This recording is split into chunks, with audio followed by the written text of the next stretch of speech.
Hello, everyone. My name is Steve. I'm a site reliability engineer on the tenant scale team. And what we're working currently on is um, doing some proof of concepts on the routing layer, on how we can route um, to multiple GitLab cells under a single domain. And we are currently working on a blueprint to implement this. So we have a proposal of a blueprint, and basically the way we want it to work is we want to route um, our users to their specific cell where their organization lives. And the way we're going to implement this is using routing rules. I won't go into much detail here, but essentially we're going to have a JSON um, structure specifying specific routing rules. So for example, we're going to say, let's route via cookie, for example, for logged in users, um, a specific cookie and send it to a specific cell, right? We can define priority, we can define actions. Um, the, the structure itself goes into detail. We go into the detail of the structure itself in the proposal. I won't go into detail here. Um, and for the POC, we're also have another proposal, which is what we're calling cell 1.0, which is for basically a cell for private organizations, so only logged in users. So the POC I implemented is for using cookie-based routing, and it's only for logged in users at the moment, just because that's what Cell 1.0, what we're proposing in Cell 1.0. So to give you a better picture of what setup we have right now, so we have two GitLab instances. One of them I'm calling GitLab 0, as we can see in the header here, and it's under a specific domain. And we have another one, another GitLab instance I'm calling GitLab 1, which is under a different domain here. As you can see, the IP address is different. And then we have the router here, which is under a single domain. This will be in production. This will be where what we hit when we type in gitlab.com. As you can see, when we went into the router, it automatically moved us to GitLab 0. This is just because I'm setting this as the default, because most of the requests will end up going to GitLab 0, which is our gitlab.com installation currently.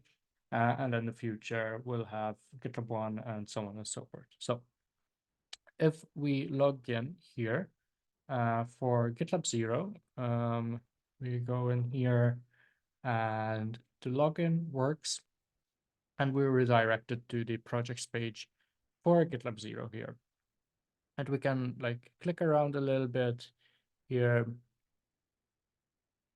And for example, even send some post requests. So let's edit the name of the project, for example. So if we do here, you can see it works, and we get redirected correctly and still under the worker domain, so the router domain. And then let's try and log into GitLab 1, right? So let's sign out of this one. Now I do have a little bit of a problem that I have to delete the cookies for this domain, just because when we log in, when we log out, the cookie is not deleted for some reason. So let's log into GitLab 1.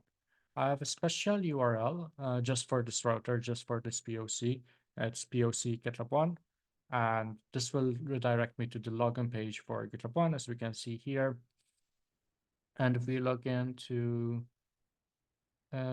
this one, we can see now it's routing us to GitLab 1 with the same URLs as we had before, because I have a different kind of cookie. That cookie belongs to GitLab 1 rather than GitLab 0, right? And here we can see a different project. I can click around it, do the same thing. For example, services, and everything is working. So that's the demo. Git clones and Git pushes don't fully work now yet, just because all I implemented is cookie-based routing and not like token-based routing and so on and so forth. That would be all in the routing rules. And now that we generated some requests, we can look at the Cloudflare dashboard to see what kind of information we get. So if we give this a second to load, and let me zoom in a little bit. So here we see some requests, and where this gives us some information. We're spending around 1 millisecond on the CPU. So we're spending 1 millisecond on parsing the request data and figuring out where to which cell this is going. Request duration. This is basically how long it took to reach the worker. And basically this is the documentation around it.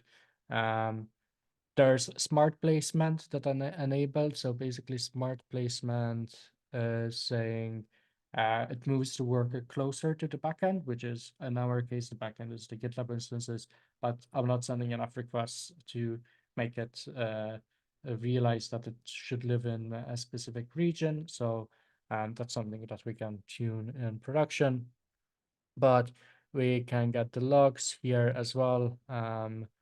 And here we can see the sub requests that we're sending. Sub request means, okay, the Cloudflare worker is reaching out to another resource. And yeah, that's it for this worker. So let's walk through a little bit through the code. So if we look at index.js, we're just importing some packages here to parse cookies. As I said, we're using the cookie rules so to route, and then we have the router that is just routing this URL, so PoC GitLab to the specific GitLab to GitLab one, just as for me to be able to log in. So as I said, since this is a POC, I hard coded GitLab 0, GitLab 1, and the worker URL. This would be probably somewhere in Cloudflare workers KV, so key value storage, where we can configure here's all the GitLab instances, or do like some kind of service discovery or whatever, specifying all the GitLab instance. And same thing with the routing rules. Here we implemented one of the routing rules, two of the routing rules. I haven't implemented the header ones, but only implemented the cookie ones. But I wanted to show that priority work is expected as well. So this changes a little bit because if we look at the proposal, so let's open up the README. Look at the proposal.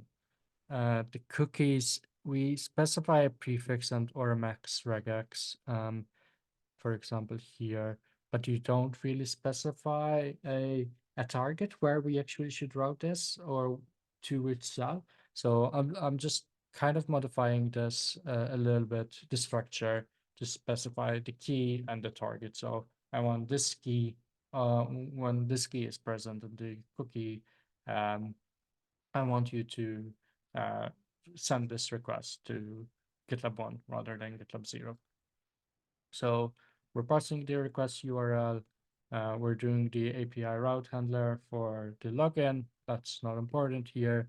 And as I said, by default, we always redirect to GitLab 0.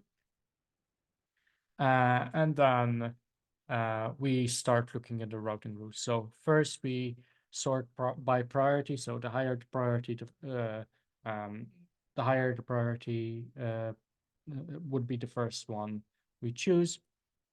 And then we're looping through those rules, checking if it's a cookie. Again, this could be this code could be improved quite considerably, but just for the POC, we're checking if the cookie is there, if the rule is a cookie rule, parsing the cookie header, and then checking if that cookie key, which in our case is uh, GitLab GitLab session, we take the target and update the URL host, so then we can redirect to GitLab one in our case. And then we break from the loop because we found a rule. We don't need to look at the other rules because this priority is the highest priority, right? And then we actually proxy the request. So this one is Cloudflare worker is actually reaching out to the GitLab instance. This is what we Cloudflare workers call the sub request. And then from the response, we're checking if we have any location header to see if there's any redirects that GitLab sent, and we're updating it to the worker URL. This is more of a hack right now just because each GitLab instance is exposing a different domain. But in production, we can easily, I think we can try and fix this. So all of them send a single domain and the worker kind of proxies everything. So we can safely ignore this, and then we're returning the response. So overall, the code is fairly simple right now. Again, this is just implementing the cookie headers, the cookie rule. There will be more ones like the HTTP headers, the tokens, personal access tokens, and so on and so forth. But yeah, I just wanted to give a demo of what the progress is so far. So the next steps for this is mostly doing some more research around Cloudflare Worker and writing up um, the pros and cons and kind of the uh, final summary of the whole POC, like is Cloudflare Workers the right choice, and so on and so forth. So thank you so much. If you have any questions or any suggestions or any opinions around this, feel free to ping me on Slack or on this issue itself. Thank you so much and have a nice day.